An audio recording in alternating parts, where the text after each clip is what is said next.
we have some more details that are coming out ahead of the January 6th Commission's official report.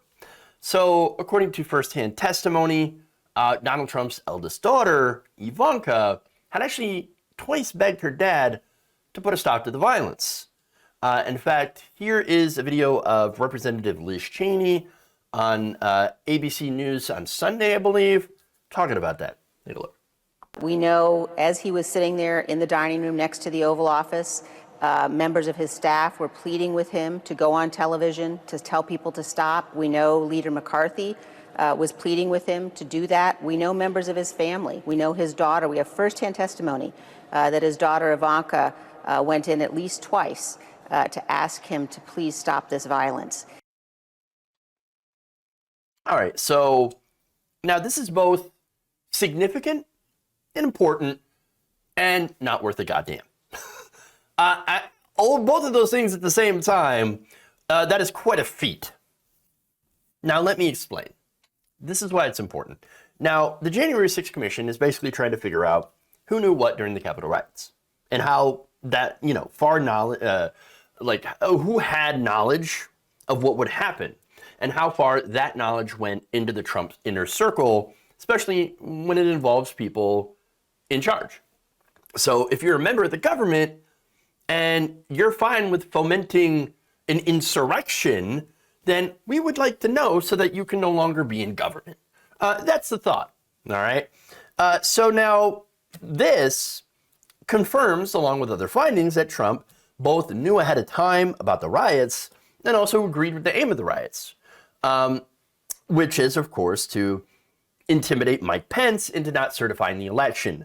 As I explained in a previous show, it's part of the plan that Steve Bannon and Peter Navarro had cooked up. So now Bannon had admitted on January 5th that all hell will break loose. That is the day before the riots on his podcast. And basically the entire plan here laid out by Navarro in his own memoir, referenced as being the Green Bay Switch. So it's named after a football play, and basically what it is that it was a plan to have Mike Pence, in the analogy, he's the quarterback, right? So he's running the play. And so all he had to do was just run the play by not certifying the election. So, Green Bay Sweep. I said Green Bay Switch for some reason. My bad. But anyway, so now he's supposed to delay the certification, which would have led to 24 hours of hearings in which Steve Bannon, Donald Trump, Trump allies, Newsmax, Fox News, OANN, they would just put out nonstop propaganda that alleged and pushed the big lie about voter fraud. Now, this was supposed to happen simultaneously, a whole bunch of recounts in different states, and the whole purpose was to convince the states to recall the electors. Now, they had about 100 congressmen from those respective states. And so these congressmen would then pressure the states, the media would pressure the states, some of the voters would pressure the states in order to replace the electors that elected Biden in the Electoral College and put ones that would vote for Trump. Now, another side effect, of course, would also be that with the election not certified, they believe that Donald Trump, again, no inauguration, so people would believe that Donald Trump was still in power, and it would just make it easier for Republicans to say, we don't know who won, so I guess either we run it again, or we just let Trump take over because Trump won. Effectively, of course, stealing an election away from the Democrats. And so, all right, now here's the thing. Mike Pence didn't play ball. Now you had the rioters, agitated by Rudy Giuliani, Donald Trump, Madison Cawthorn, Marjorie Taylor Greene, and the rest. Well, those rioters broke into the Capitol. They broke windows, doors, fought police officers. They shed on the floor after getting swifty. No, they're not cool enough to get swifty. Sorry. And all of this, they threatened violence too. And so all this was an attempt to intimidate Mike Pence. Again, what did they chant when they got inside? They chanted, "Hey, Mike Pence." Now that's after Donald Trump had put out tweets saying, "Oh, I can't believe Mike Pence didn't do the right thing," where he didn't. He refused to not certify the election. He went and certified the election. I can't believe he would do something like that. Why? So again, we know from all of that, Donald Trump, 100% aware. He knew, and he supported the takeover of the country because it means that he stays in power. And that's it. So now we know that. Let's get to why that doesn't mean a damn thing. And it's sadly because of our system. See, aside from people like Liz Cheney, who, by the way, I'm not a fan of Liz Cheney. Liz Cheney's a terrible person. She has terrible politics. And I don't agree with her on pretty much any of her policy positions. But in this case, she's actually correct. Liz Cheney and Adam Kinzinger and a few others, aside from them, no one on the Republican side cares that Donald Trump tried to steal an election. In fact, according to Navarro, as I mentioned before, they've got 100 congressmen on their side waiting for Pence to run that play. Use that lie of mass voter fraud through focused propaganda to steal an election. But again, nobody cares. And by the way, the Republican base, 2/3 of registered Republicans, or about 31% of Americans in total, they believe in the big lie. That Joe Biden stole the election from Donald Trump. Among members of that party, 30% polled say that they believe that some form of violence would be necessary to solve the problems in this country. That's millions of people who think, yeah, of course the election was stolen. And you know what? We're willing to use violence to fix it. That's horrifying. Now, you're also not going to be surprised that according to the Public Religion Research Institute, 82% of Fox News viewers believe in the conspiracy that Biden stole the election, and 97% of OANN and Newsmax viewers believe it. So all of that is, again, primed by propaganda. That's why ultimately,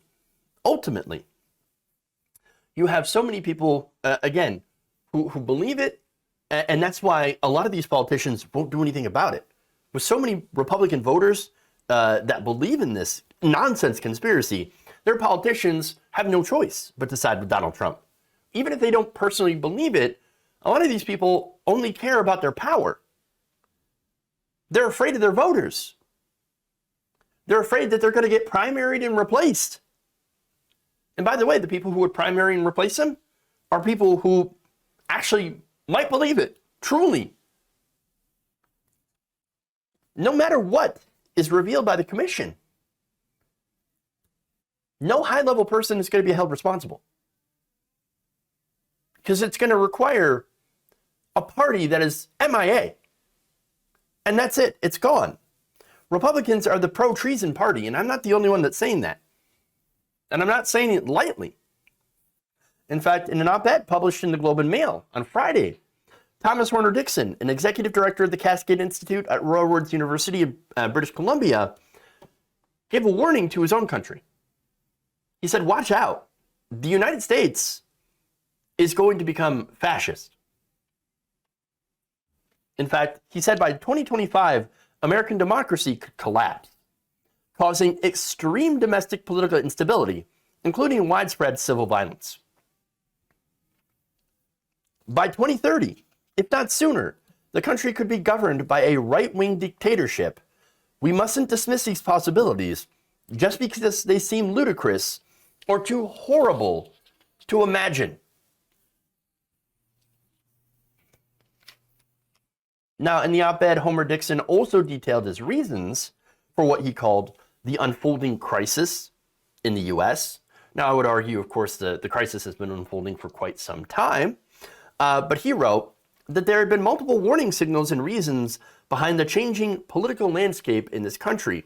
Among them, he cited stagnating middle-class incomes, chronic economic insecurity, rising inequality, and of course, right-wing propaganda, like Rush Limbaugh, who he said had, quote, hammered away at the moral authority of U.S.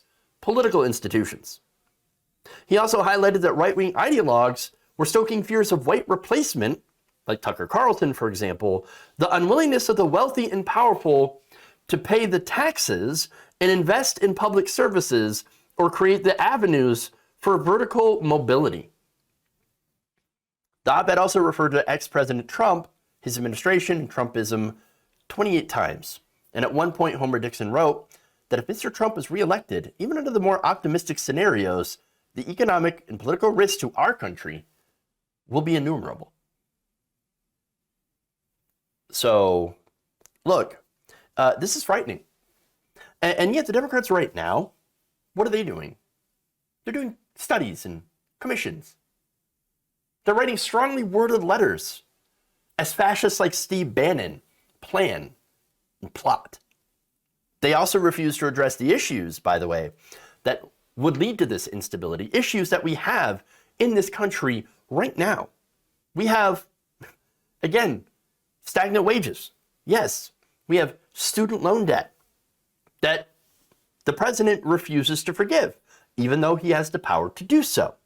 We have an unaffordable healthcare system. We do not have paid leave.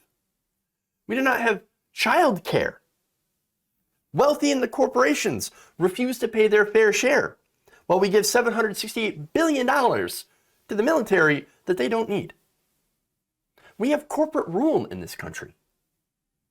That's driving all of these things, and that corporate rule inevitably leads to fascism. That's what's going on here in this country. And if you wanted to defeat Trumpism, if you want to defeat that fascism that's lurking around the corner, then you have to defeat that corporatism. So look, overall, Trump's culpability, and I believe he is absolutely culpable in what happened on January 6th. It's not going to matter, though, if we don't fix these issues and prevent people, the actual regular working people of this country, from falling into and for right-wing fascist ideology.